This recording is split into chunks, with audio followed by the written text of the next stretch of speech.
Hello and welcome back. Oh, there's Hazel. Wanted to give you some notes for lesson 3.4 on contingency tables. And hopefully you printed out my notes because they are all there for you to be able to write on. So that would be really helpful if you can print them out. A contingency table provides a way of portraying data that can facilitate calculating probabilities. The table helps in determining conditional probabilities quite easily. And essentially, we've done a couple two-way tables in class already where there's one variable going across the top, and then there's one variable going across the bottom, the side. So this one in particular says, shows the number of athletes who stretched before exercising and how many had injuries within the last year. So if they had an injury in the last year, they're in this column, and there were 286 of them. And then all of the rest that did not have injuries, there were 514. There were 800 people overall, 800 athletes. And then they were also asked the question, do they stretch? There were 350 that said they stretch, and they do not stretch, and there were 450 of them. So more of them do not stretch.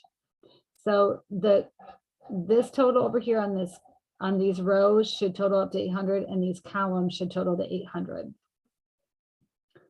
And so it says, what is the probability that an athlete stretches before exercising? So stretches before exercising would be all of these athletes, 350 divided by 800. And that's about 0.4375 or 43.75%. When you give answers, you can give them in fractional form, decimal form, or percent form. Any of those are okay answers, viable. What is the probability that an athlete stretches before exercising, given they don't have an injury in the past year? So remember, on the exam, I'm not going to assess you over these conditional probabilities, but it's good to know. So it says no injury in the last year. So knowing that they haven't had an injury in the last year, what is the probability that this athlete exercises? 295. So even though not as many of them stretch, not exercise, not as many of them stretch before working out, of those that actually did not have an injury, a higher percentage of them did stretch. So that would be 295, and this is going to be out of the 514 because it's a conditional probability.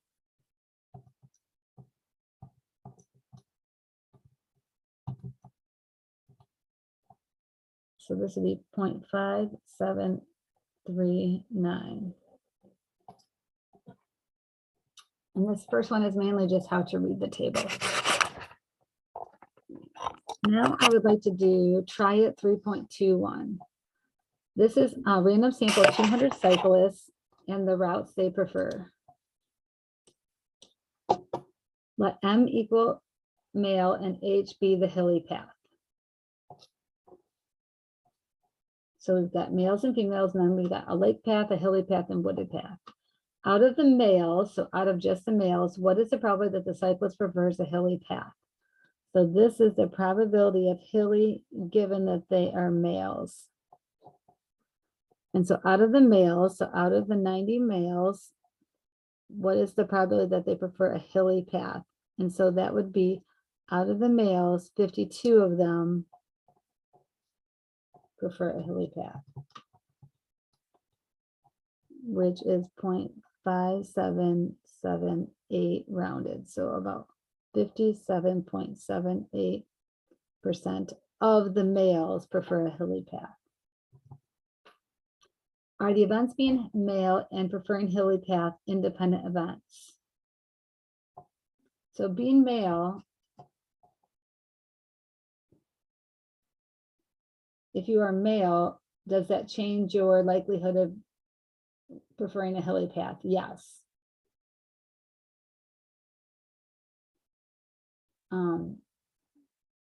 your gender should not technically be dependent, or your decision of what path to take should not be dependent on your gender. However, if you're male, that does change your likelihood to choose a hilly path, because only about 33% of them chose that were women. Only 33% of the women chose for a hilly path.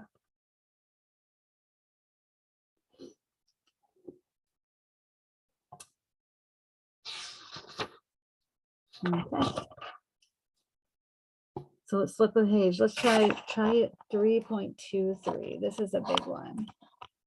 So this says, this table from the book relates the weights and heights of a group of individuals participating in an observational study. So, and their weight could be obese, normal, or underweight, and their height could be tall, medium, or short. Find the total for each row and column. So we have 50 in this column, 50 tall people.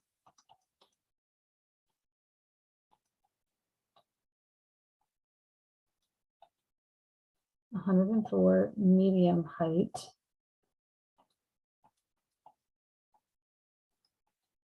And 51 short.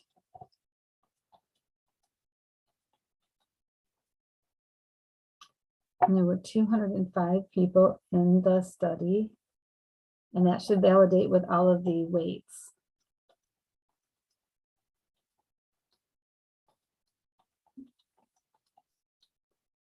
So there were 60 people that were obese. There were 99 that were normal weight.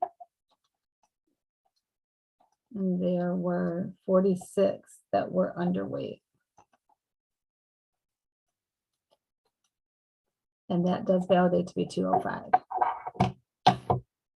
So it says, find the probability that a randomly chosen individual from this group is tall. So this would be probability of tall. So of the whole group, out of the 205, what is the probability that they're tall? And that would be 50 people were tall.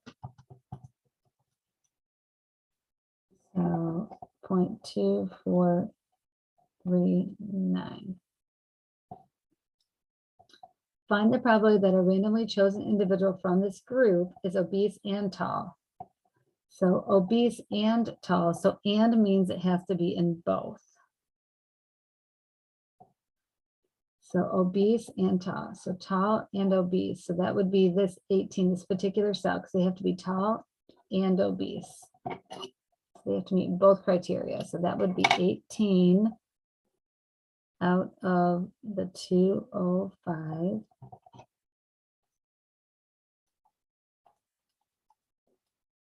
So that's 0.0878.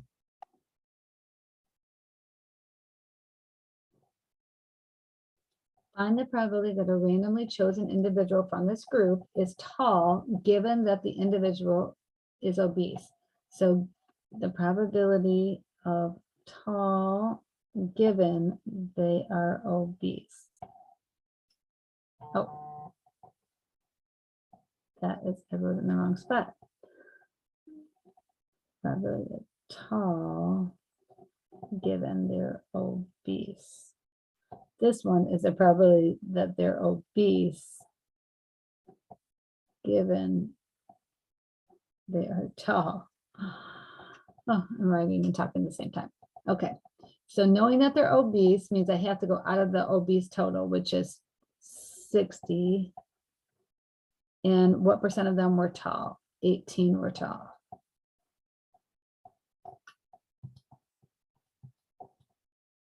So 30% of the obese people were tall. What is the probability that they're obese given they're tall? So out of the tall people, that's out of 50. What is the probability that they're obese, which is 18?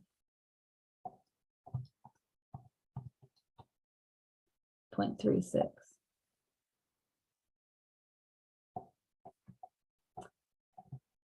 Find the probability a randomly chosen individual from this group is tall and underweight. So tall and underweight, again, we have to do the crisscross. And so that would be 12 out of the 205, which would be 0.0585.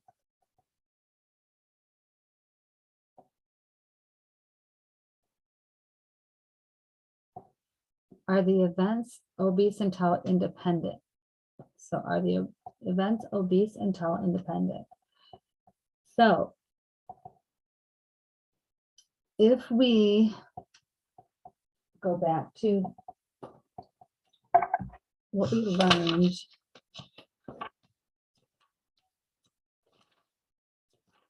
at the beginning of 3.3 for independence. So 2 events are independent if the following are true. So if you multiply the probability of A and the probability of B, and it makes the probability of A and B, then that holds true. Or the probability of A given B is the same as the probability of A.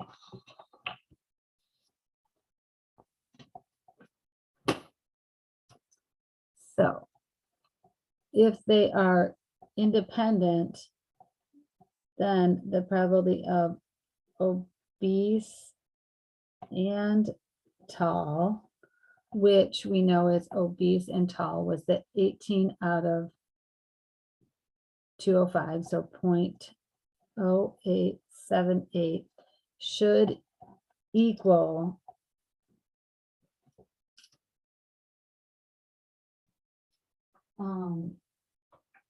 the probability of obese times the probability of tall.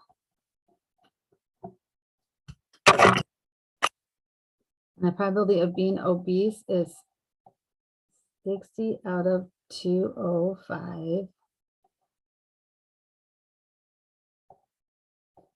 And that's going to get multiplied by the probability of being tall, which is 50 out of 205.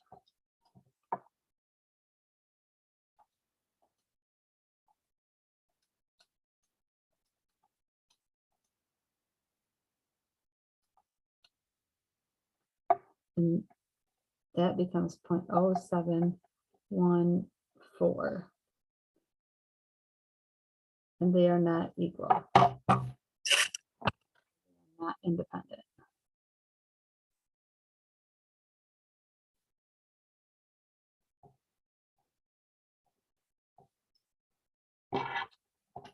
Okay.